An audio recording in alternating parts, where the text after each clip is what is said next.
I wake up from an email from NBC News. Thank you for your interest in attending the first Democratic presidential debate hosted by NBC News, MSNBC, and Telemundo in Miami. Unfortunately, due to space constraints, we are unable to approve your request for a press credential. We will keep your information on file and contact you if we are able to accommodate your request. You could watch the debate at 9 p.m. on Wednesday, June 26th and Thursday, June 27th on NBC News, MSNBC, and Telemundo.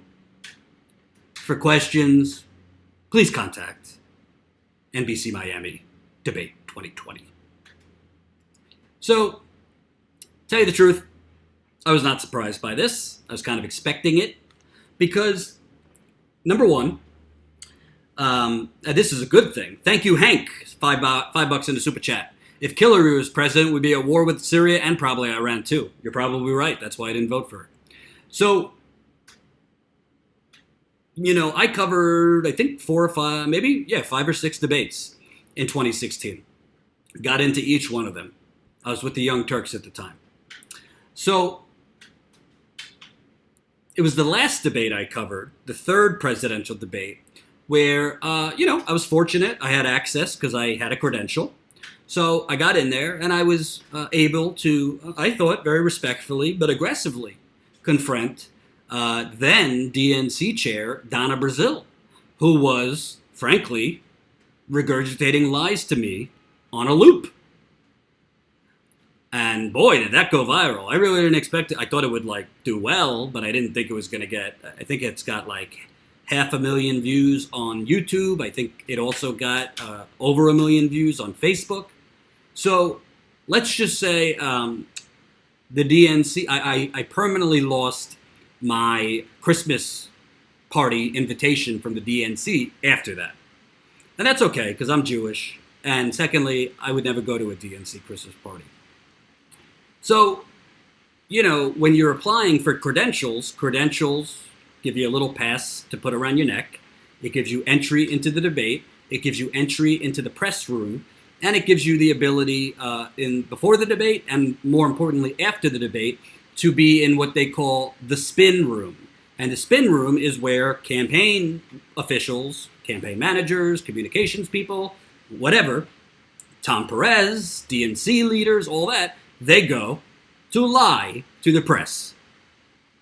That's why it's called the spin room. They go to dress up if your candidate did terrible, and to basically to dress up their candidate.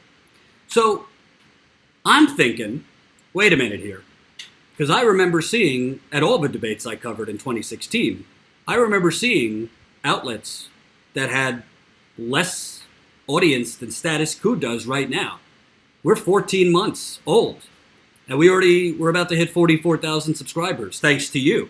And if you're not a subscriber, what are you doing? Press the subscribe button, and then click all notifications. But there's little local outlets there that don't have the following we have. I've seen YouTube channels with credentials that have far less of a following than us.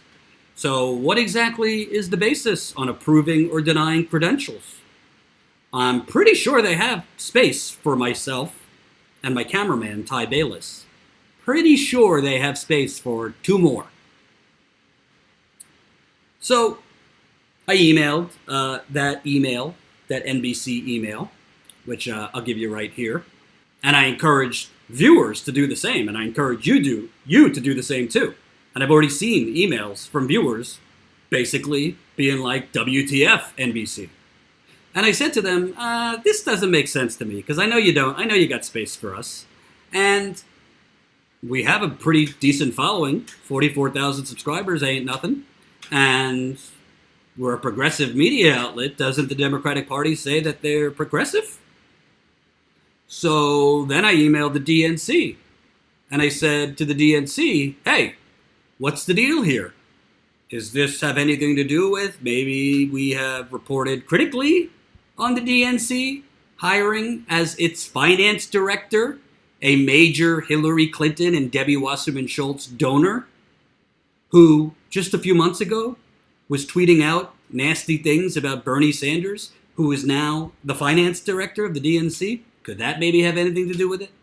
Could it have anything to do with me challenging Donna Brazile in 2016? Because, the DNC doesn't have to like Status Coup. The NBC doesn't have to like Status Coup. But I think most objective people could say we've done pretty good work. We broke a major national story on the Flint water crisis last year that is actively now being investigated by the Attorney General of Michigan. That I know. We knocked on almost 500 doors, Jen and I, to break that story. So we're a legitimate news outlet. More legitimate than most of the people getting credentials.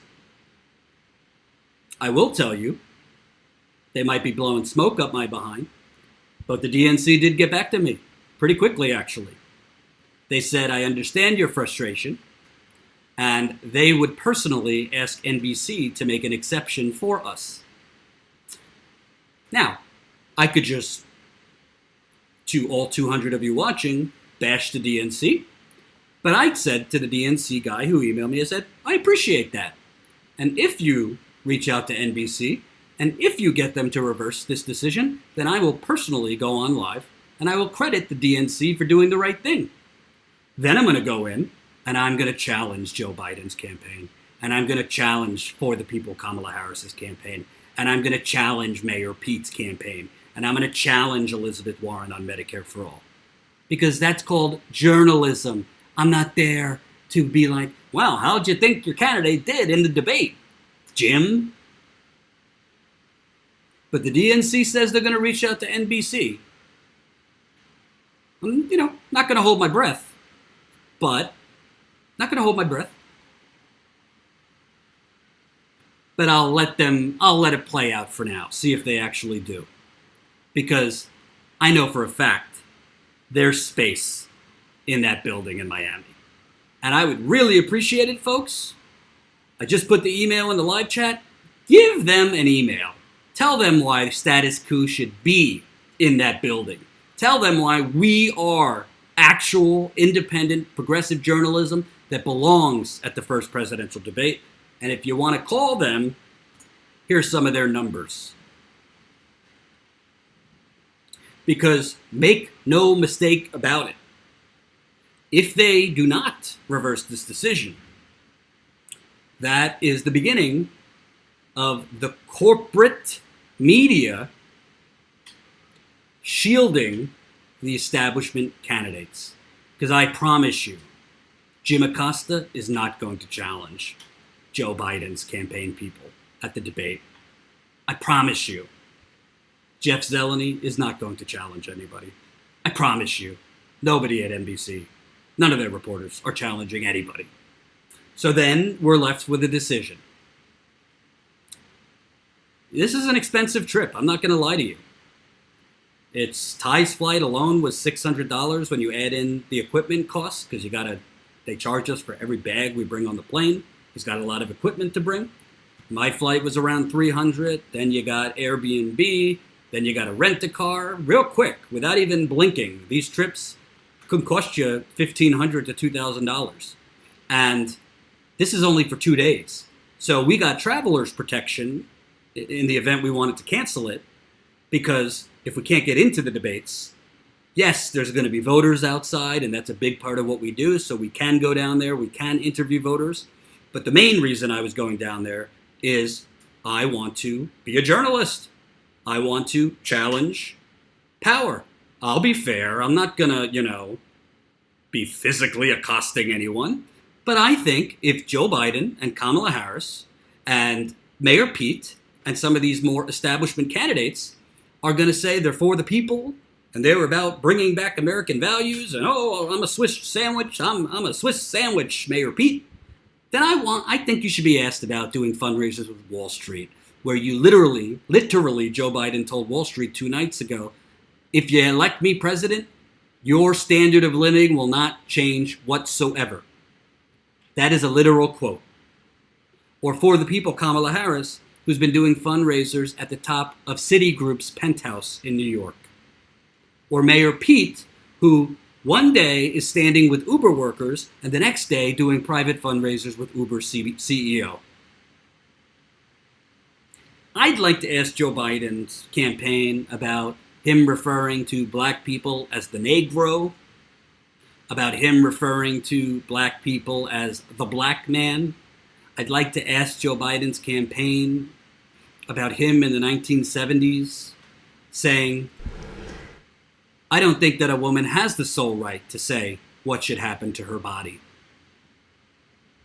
I'd like to ask Joe Biden's campaign about him saying the crime bill did not create mass incarceration.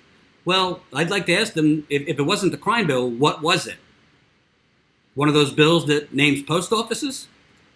So I'm just keeping it real, folks. I don't know if they're going to reverse their decision. I don't exactly think the DNC is going to go to bat for us. They said they would talk to NBC. We'll see. I think it will make a big difference if you personally email NBC. I think it will make a big difference if you personally call NBC and let them know this is unacceptable, because it is unacceptable. They are silencing independent media. So they're going to attack Trump for going after the media, but then they're going to attack media that actually challenges the politicians that they hold their lunch for. And you want to tell me that the free press is under attack? No, the corporate press is not under attack. We are under attack. Hope you enjoyed that last video. Hop on over to statuscoup.com where you can sign up for our email list and become a member for as low as $5 to $10 a month. Membership is how we grow. That's statuscoup.com/join. And remember, join our email list so we can grow the revolution with you.